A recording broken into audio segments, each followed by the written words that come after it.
សួស្តីអ្នកទាំងអស់គ្នាស្វាគមន៍មកកាន់ការសម្រាយរឿងបែប manual GL ជាមួយ admin ណាលើកុំឲ្យខាត់ពេលវេលាយូរតោះចូលមកសាច់រឿងយើងតែម្ដងនៅពេលដែល Hera ស្ទុះទៅត្រកងបី Doria ឡើងនាងបានប៉ះពាល់ចម្រាងកាយរបស់ប្អូនស្រីរួចក៏មានអារម្មណ៍ភ័យស្លន់ស្លោជាខ្លាំងនៅពេលដឹងថាខ្លួនប្រាណរបស់ Doria កំពុងតែក្តៅដូចរមៀលភ្នំភ្លើងខ្លួននាងក្តៅដូចភ្លើងឆេះអញ្ចឹង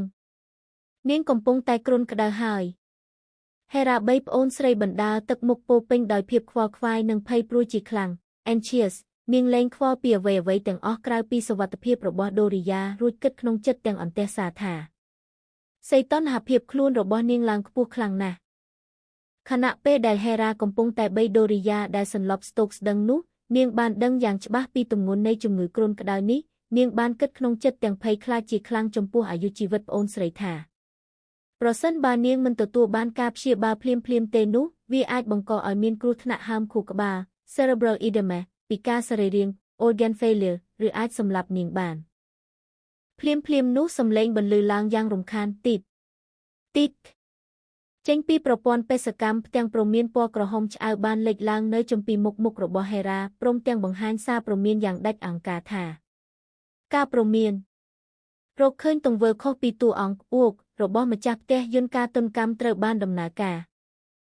ដោយសារតែ Hera ជ្រើសរើសជួយសង្គ្រោះនិងបារម្ភពី Doria ជំនួសឲ្យការធ្វើបាបឬមើលងាយប្រព័ន្ធក៏បានបញ្ចេញចរន្តអគ្គិសនីឆក់ប្រហារទៅលើរាងកាយរបស់នាងភ្លាមសំឡេងចរន្តអគ្គិសនី Zik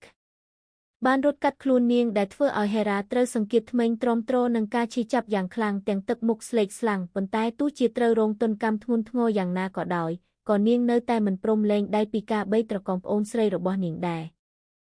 ខណៈពេលដែល Hera កំពុងតែរងការឈឺចាប់ពីការឆក់ខ្សែភ្លើងប្រព័ន្ធនៅតែបន្តបង្ហាញផ្ទាំងបញ្ជាពណ៌ក្រហមដេញដោលនិងបង្ខំនាងយ៉ាងគំហកថា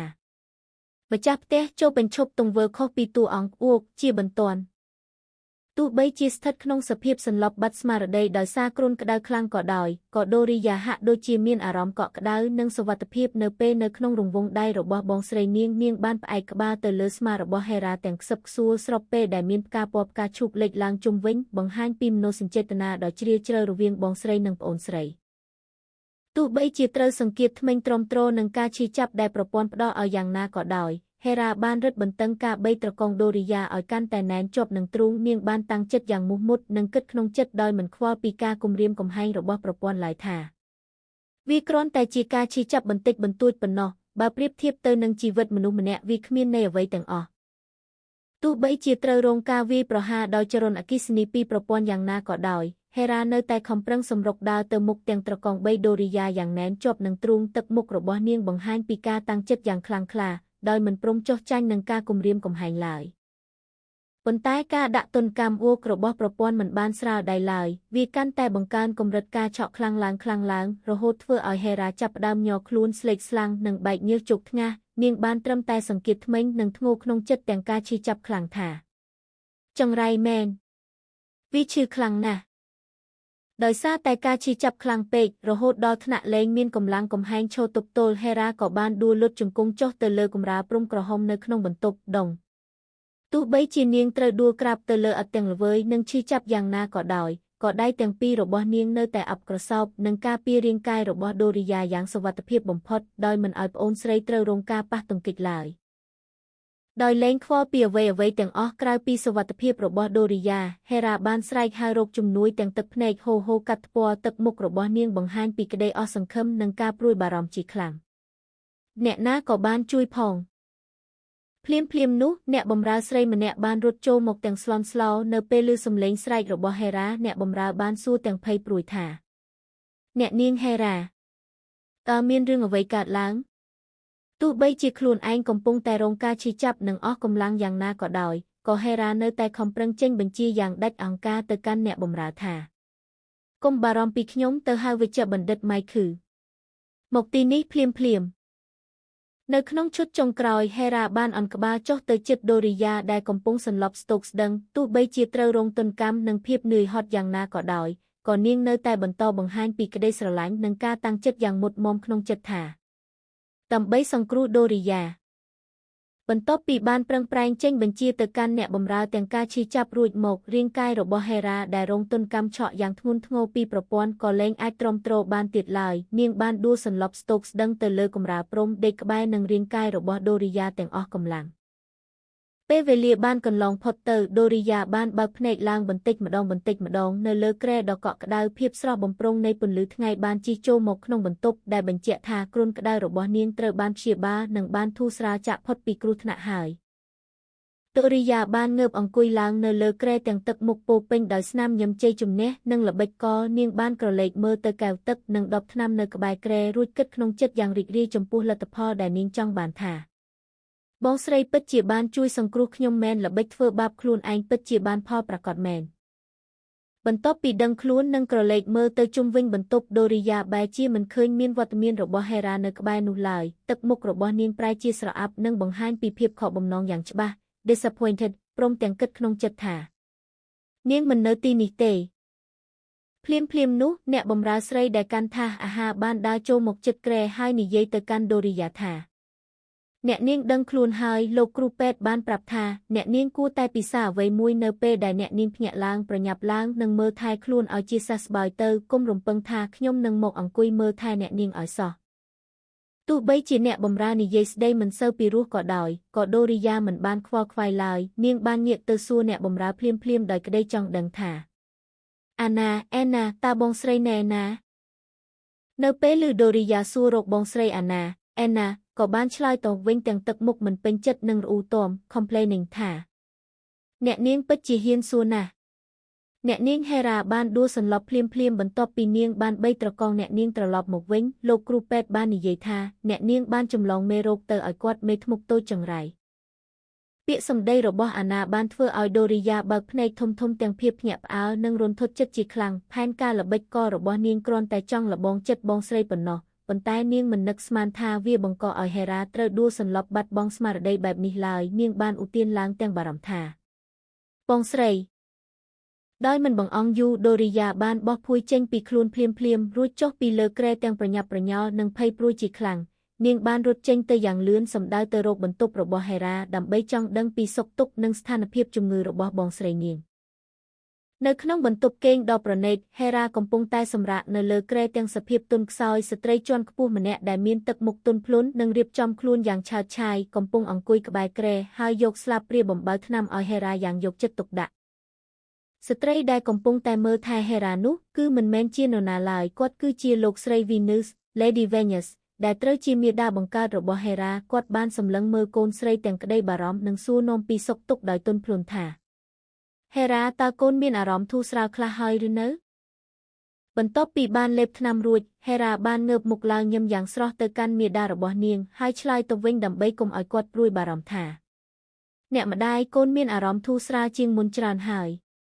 ទន្ទឹមនឹងនោះ Hera ក៏បានលួចគិតក្នុងចិត្តម្នាក់ឯងទាំងភ្ញាក់ផ្អើលចំពោះចរិតលក្ខណៈខុសប្លែកពីការគិតរបស់នាងថាអូអីចឹងនេះគឺជាម្ដាយរបស់ម្ចាស់រាងកាយដើមតើគាត់មើលទៅពិតជាចិត្តល្អនិងគួរឲ្យស្រឡាញ់ខ្លាំងណាស់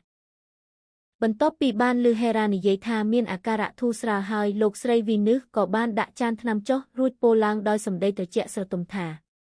បើអីចឹងពួកយើងមកនិយាយរឿងការងារវិញកែវភ្នែកដ៏ទន់ភ្លន់មុននេះបានប្រែជាកាចសាហាវនិងពោពេញដោយការមិនពេញចិត្តជាខ្លាំងគាត់បានសម្លឹងមើល Hera រួចស្ដីបន្ទោសចំទៅលើ Hera ថាហេតុអ្វីបានជាកូនត្រូវបង្ខំខ្លួនឯងដល់ថ្នាក់នេះដើម្បីតែក្មេងទាបថោកគ្មានតម្លៃម្នាក់នោះពាក្យសម្ដីនេះធ្វើឲ្យ Hera ភ្ញាក់ផ្អើលជាខ្លាំងរហូតលាន់មាត់ថាហានាងបានត្រឹមតែលួចគិតក្នុងចិត្តទាំងស្រឡាំងកាំងថាម្ដាយរបស់នាងពិតជាពូកែបដូរទឹកមុខដូចអ្នកជំនាញអញ្ចឹង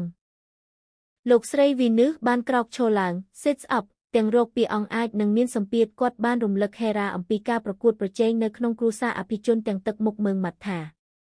តើកូនភ្លេចអ្វីដែលម៉ាក់បានប្រដៅកូនហើយមែនទេនៅក្នុងល្បែងអំណាចបើមិនសម្លាប់គេគឺត្រូវគេសម្លាប់លោកស្រី Venus បានបន្តស្ដីបន្ទោស Hera ទាំងកំហឹងនិងទឹកមុខស្រទំកាចសាហាវដោយប្រមានកូនស្រីចំថាសេចក្តីមេត្តាករុណារបស់កូនមានតែជួយคลายជាកាំបិតខ្លីដែលអ្នកអតីប្រើសម្រាប់ចាក់កូនវិញប៉ុណ្ណោះនៅពេលលើសម្ដីប្រមានពីមាតា Hera បានត្រឹមតែសម្ដែងទឹកមុខតានតឹងនិងមានញើសជប់លើថ្ងាសនាងបានដឹងយ៉ាងច្បាស់ពីភាពគ្រោះថ្នាក់របស់ស្ត្រីម្នាក់នេះ ហើយគិតក្នុងចិត្តទាំងភ័យព្រួយថាខ្ញុំត្រូវតែផ្ដល់ការពន្យល់ដ៏សំហេតុផលមួយដល់គាត់បើមិនដូច្នេះទេគាត់ថែមទាំងមានគ្រោះថ្នាក់ជាងប្រព័ន្ធទៅទៀតដើម្បីដោះស្រាយស្ថានភាពដ៏តានតឹងនេះហេរ៉ាបានបដូរទឹកមុខមកជាញឹមចុងមាត់បែបមានល្បិចកលរួចនិយាយបោកប្រាស់លោកស្រីវីនឺសថាអ្នកម្ដាយម៉ាក់យល់ច្រឡំហើយកូនគ្រាន់តែជួយគឺមេធ្មប់តូចទាបម្នាក់នោះពីព្រោះកូនចង់ទទួលបានផលប្រយោជន៍កាន់តែច្រើនពីនាងតែប៉ុណ្ណោះនៅពេលឮកូនស្រីនិយាយបែបនេះលោកស្រីវីនឺសក៏ងាកមកសម្លឹងមើលទាំងការងឿងឆ្ងល់និងចាប់អារម្មណ៍ថាអូហេរ៉ាបានធ្វើទឹកមុខស្រងូតស្រងាត់បន្តិចរួចចាប់ផ្ដើមនិយាយរៀបរាប់ទៅកាន់លោកស្រីវីនឺសក្នុងន័យដើរតួជាកូនស្រីមហិច្ឆតាខ្ពស់ថាកូនដឹងថាតំណែងជាសិស្សពូកែឆ្នើមគឺរបស់កូនគឺសុទ្ធតែត្រូវបានរៀបចំឡើងដោយអ្នកម្ដាយទាំងអស់ប៉ុន្តែរូបភាពខាងក្រៅដ៏ទេស្អាតមួយនេះគង់តែនឹងត្រូវគេលាតត្រដាងនៅថ្ងៃណាមួយមិនខានឡើយភ្លាមនោះហេរ៉ាក៏បានបដូរមកជាសម្ដែងទឹកមុខញឹមយ៉ាងកំណាចនិងលោភលន់រួចក្តាប់ដៃរបស់នាងយ៉ាងណែនបោកប្រាស់មាតាមុននឹងបន្តថា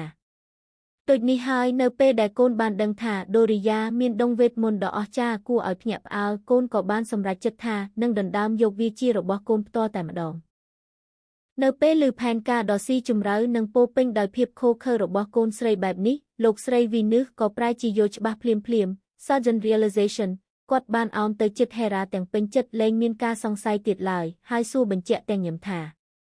កូនចង់មានន័យដល់វិធីសាស្ត្របូជាយីង sacrifice method មែនទេ